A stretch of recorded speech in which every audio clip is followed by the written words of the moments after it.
मेश्राम जी, पिछले समय से देश में काफ़ी कुछ चल रहा है और सबसे जो बड़ा मसला खड़ा हुआ है, इंडिया को एक रेपिस्ट कंट्री कहने लगे हैं लोग। सोशल मीडिया पे फ़ोटो आने लगी, टी शर्ट पहनी हुई कि India is rapist country. Kathua में हुआ, उन्नाव में हुआ, सूरत में हुआ, अमृतसर में हुआ।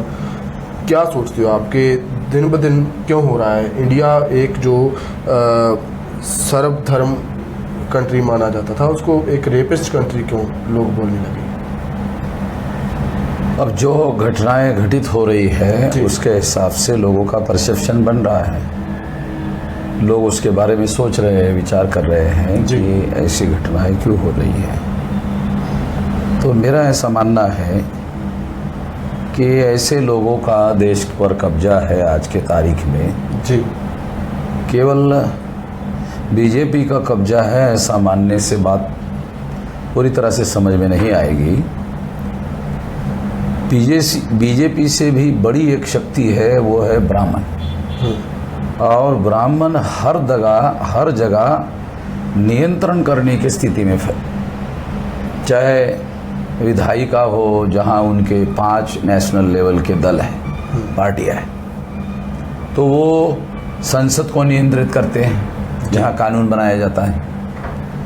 दूसरा है कार्यपालिका, जहां IAS, IPS, IRS अधिकारी है जो इंडियन एडमिनिस्ट्रेटर को नियंत्रित करते हैं। जी।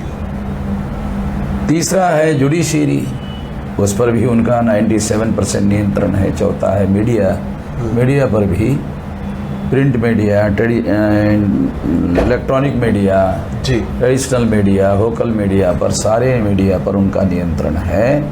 तो सारे व्यवस्था पर, सारे चैनल पर, सारे पिलर पर ब्राह्मणों का कब्जा होने की वजह से, और ब्राह्मण जब से भारत का संविधान लागू हुआ तब से वो ये कहते हैं कि हम हमारा इस पर विश्वास नहीं, हम नहीं मानते भारत के संविधान को।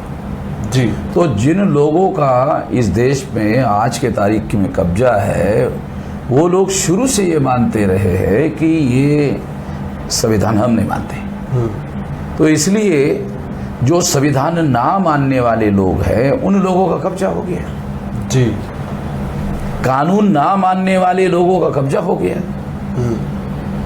जब संविधान और कानून ना मानने वाले लोगों का कब्जा हो गया, तो सारे देश भर में फिर अगर रेप होगा, बलात्कार होगा या किसी भी प्रकार का अत्याचार होगा, तो वो स्वाभाविक रूप से ज्यादा बड़े पैमाने पर होगा।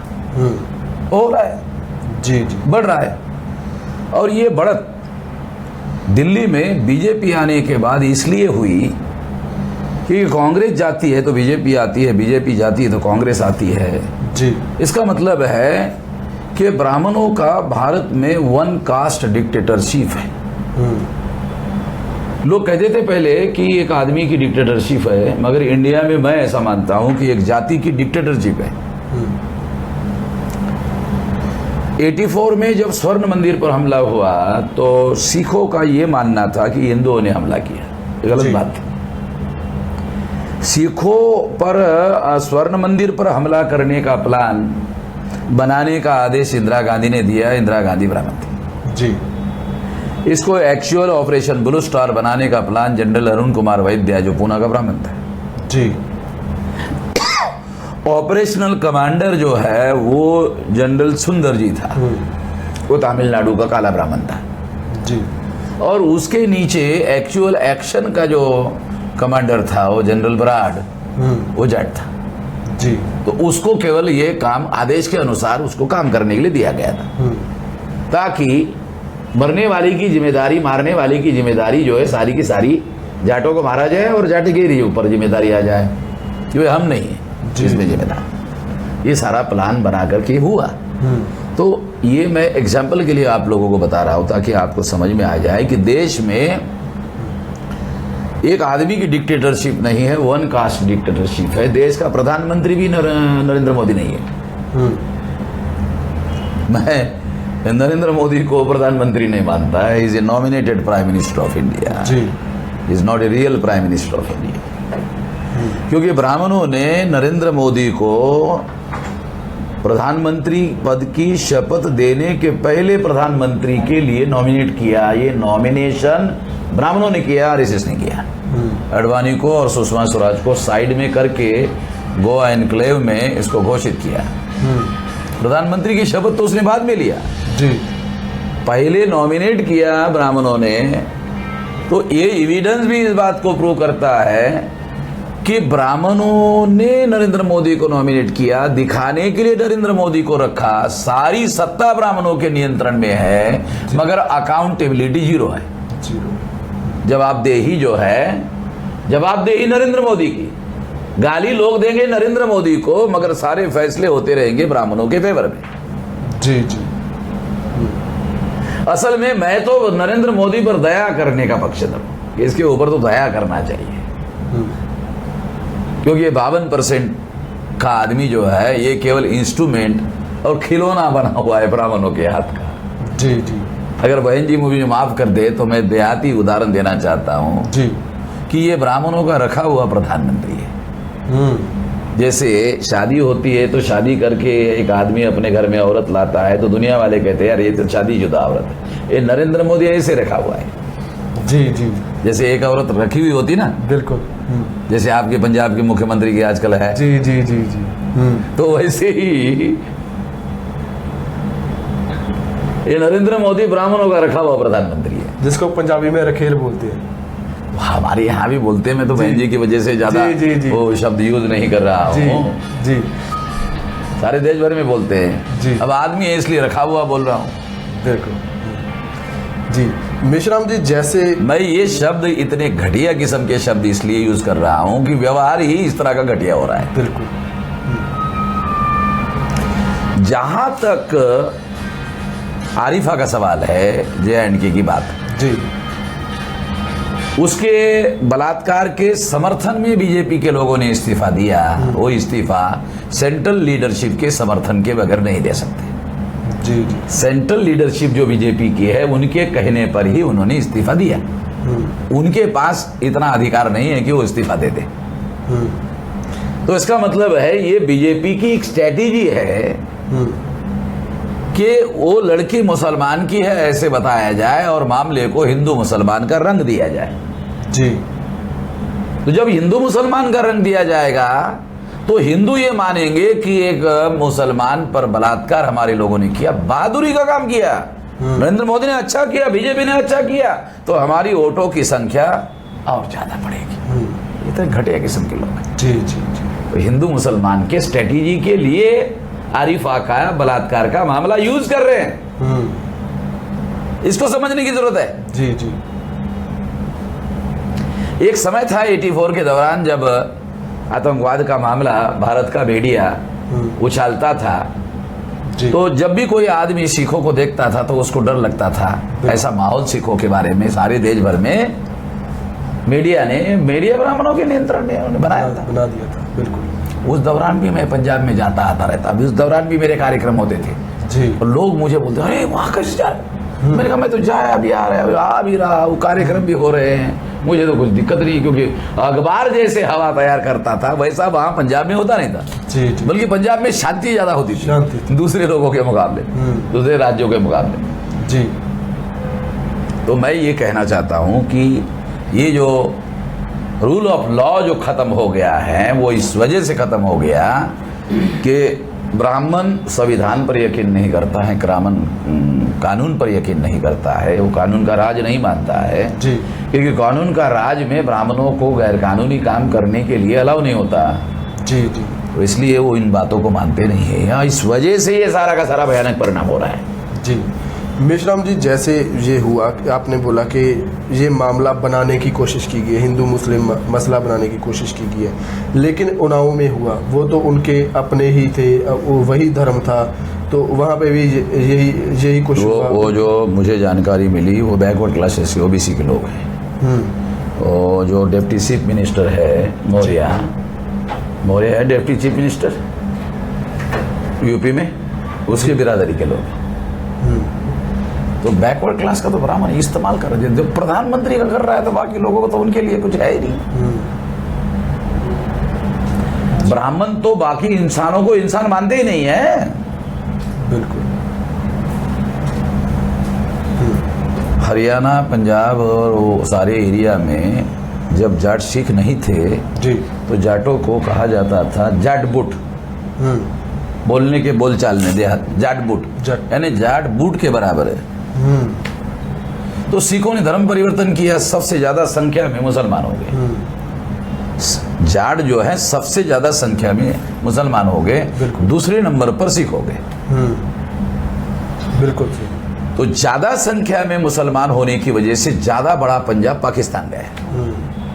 आज ज्यादा बड़ा पंजाब जो है ना वो पाकिस्तान में है, वो जाटों ने इस्लाम में धर्म परिवर्तन करने की वजह से, ये तो ब्राह्मणवाद की वजह से भारत का विभाजन हुआ। जी जी जी।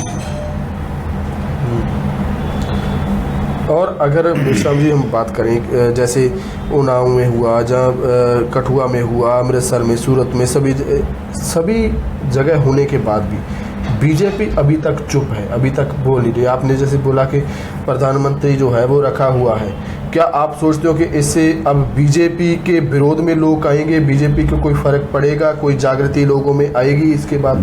जब कोई आदमी किसी कार्यक्रम में नहीं जाना चाहता है तो वो खबर पहुंचा देता है कि भाई मैं बीमार हूँ, तबीयत ठीक नहीं है, इसलिए मैं नहीं आ सकता। जी। तो भारतीय जनता पार्टी के प्रधानमंत्री, ज्यादा बोलने वाले प्रधानमंत्री चुप है, तो उसकी वजह है कि वो राजनीतिक चुप्पी है। एक तो सामान्य चुप्पी होती है, एक राजनीतिक चुप्पी होती है। क्योंकि अगर प्रधानमंत्री को ये लगता कि ना बोलने से वोट की संख्या बढ़ेगी तो वो ना बोलते हैं, और अगर बोलने से वोट बढ़ते हैं तो फिर बोलते हैं। उनका ये फिर मन की बात भी करते हैं।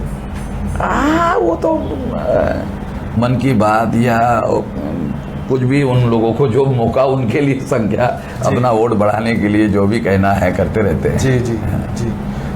तो आप जागृति आएगी लोगों में, क्या सोचते हो आप?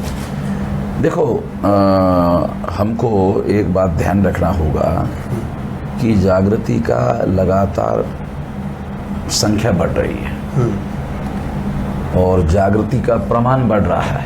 जी।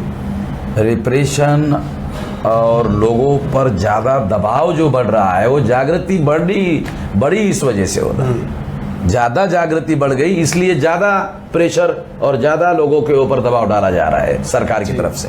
जी। जैसे 1.5-2 लाख सिख नौजवानों को पंजाब में एनकाउंटर में मारा गया। जी।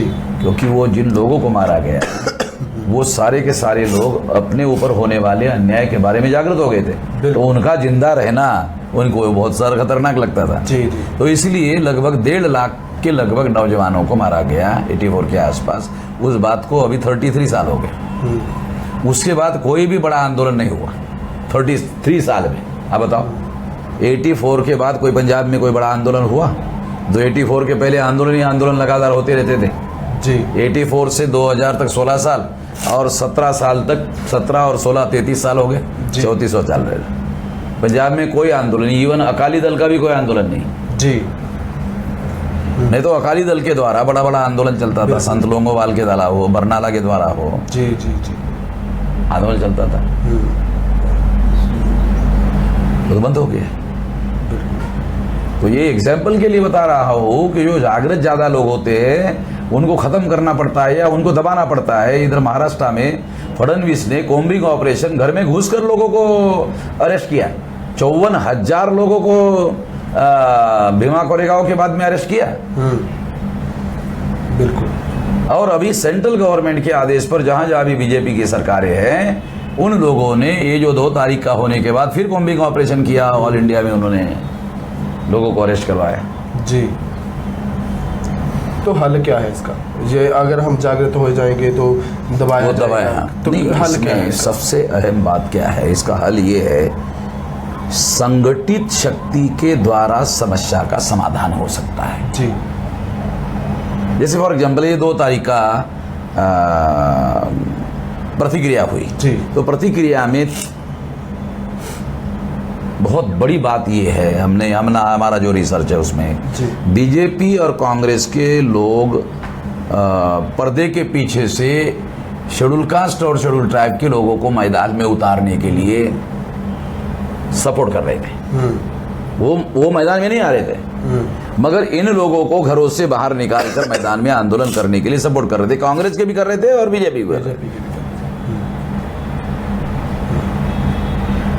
तो आप बोलेंगे ये तो बात मानने वाली नहीं है। मेरे पास सबूत, मैं सबूत के बगैर तो कोई बात करता ही नहीं। मेरे पास इसके सबूत है। तो बीजेपी और कांग्रेस के लोगों ने, दोनों ने मिलकर इसको सपोर्ट क्यों किया? तो कांग्रेस का एक मकसद था कि अगर शेड्यूल ट्राइब और शेड्यूल कास्ट के लोग ऑल इंडिया में बीजेपी के विरोध में आंदोलन करते हैं तो वो बीजेपी के अनॉयड हो जाएंगे, बीजेपी को शत्रु मानना शुरू करेंगे। अगर बीजेपी को शत्रु मानना शुरू करेंगे तो ये 19 के चुनाव में हमको वोटों की बहुत बरसात हो जाएगी, क्योंकि ये दुश्मन मानना शुरू करेंगे बीजेपी को। जो बीजेपी को दुश्मन मानना शुरू करेंगे तो वो कुछ भी नहीं देखेंगे। बोल रहे हैं अभी तो पहले तो बीजेपी को हरवाना है भाई, कुछ देखना नहीं, बीजेपी को हरवाना है जी।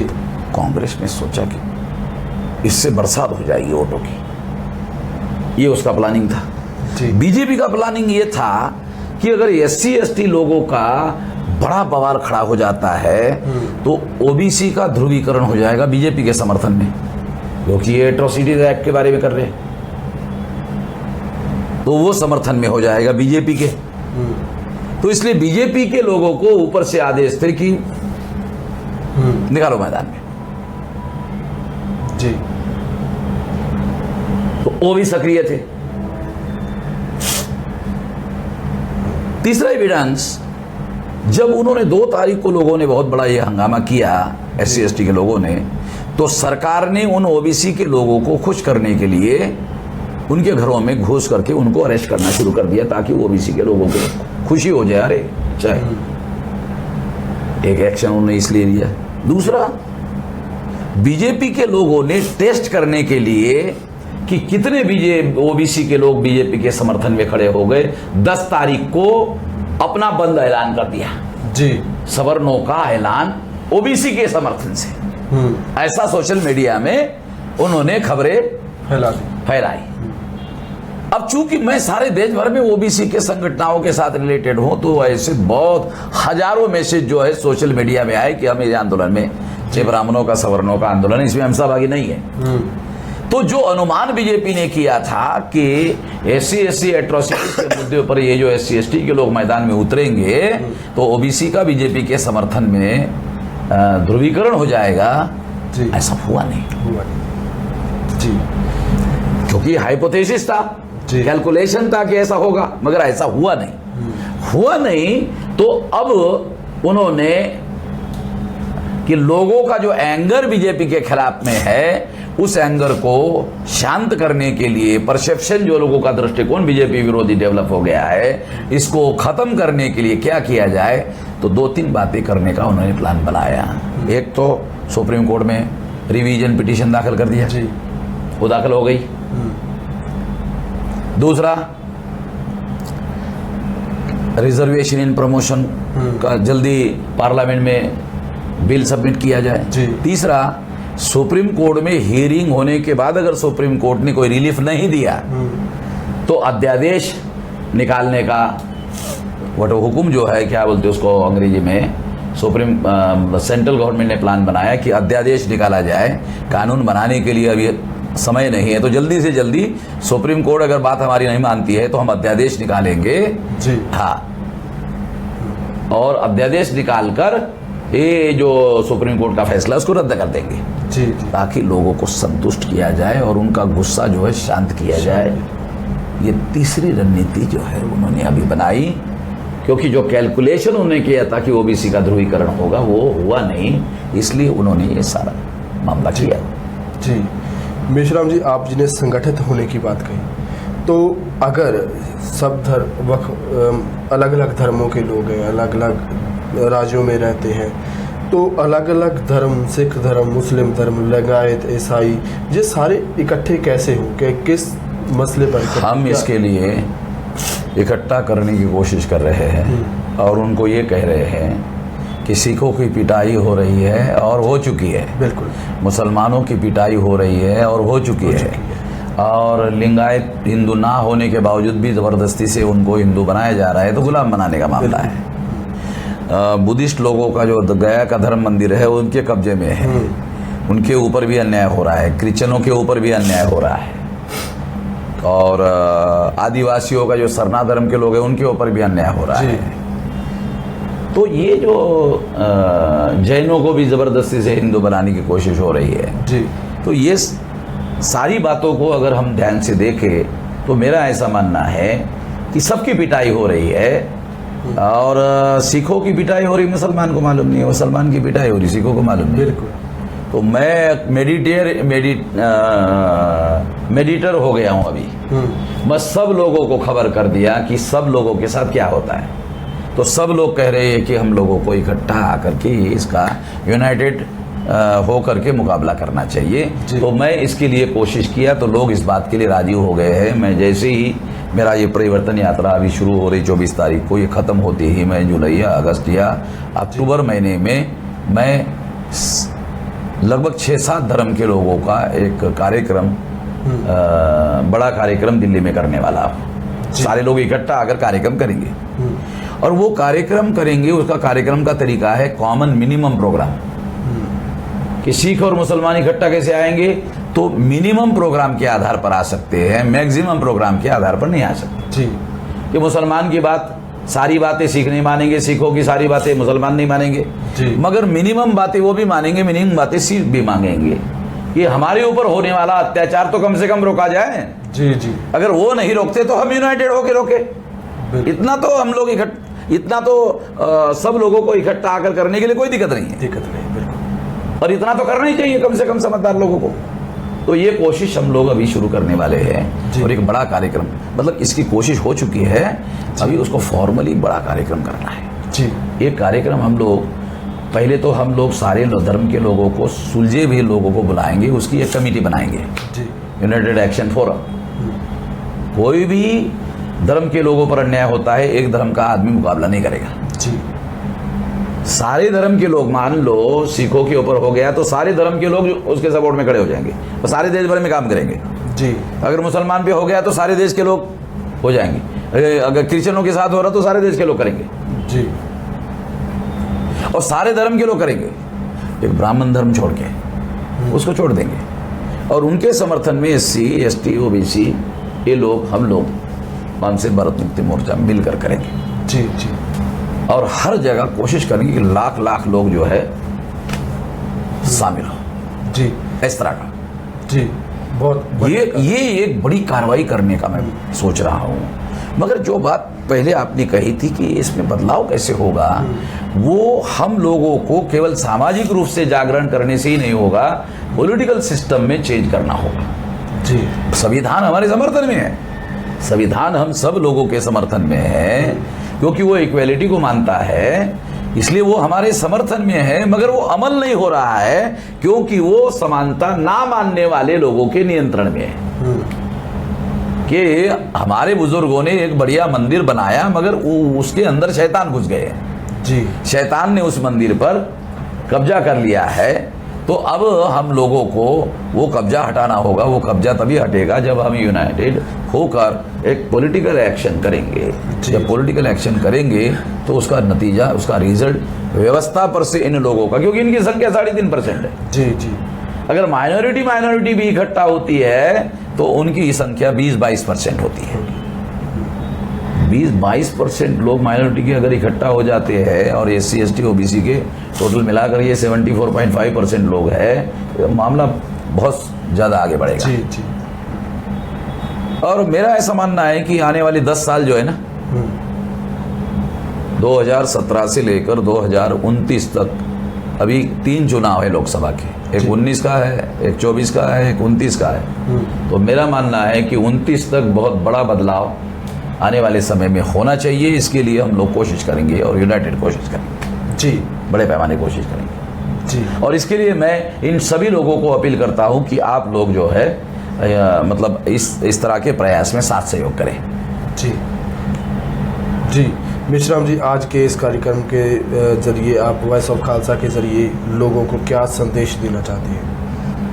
इस देश में यूनाइटेडली ही कोई काम किया जा सकता है। अलग अलग जो लोग काम कर रहे हैं और अलग अलग करके अलग अलग पिटाई हो रही है, जिन लोगों की पिटाई हो रही है वो संख्या में बहुत ज़्यादा लोग जी। हैं और पिटाई करने वाले संख्या में बहुत छोटे लोग हैं, मगर वो इसलिए कामयाब हो रहे क्योंकि हम अलग अलग लड़ाई लड़ रहे हैं। जी अगर हम सारे लोग इकट्ठा होकर लड़ाई लड़े तो हमारी पिटाई करने वाले जो लोग हैं हम इकट्ठा होकर भी उनकी पिटाई कर सकते हैं। जी जी मगर हमको उनकी पिटाई करने के लिए इकट्ठा नहीं होना चाहिए, क्योंकि आज हम उनको बुरा बोल रहे हैं, जी कल अगर हम इकट्ठा होकर उनकी पिटाई करें तो वो हमको बुरा बोलेंगे।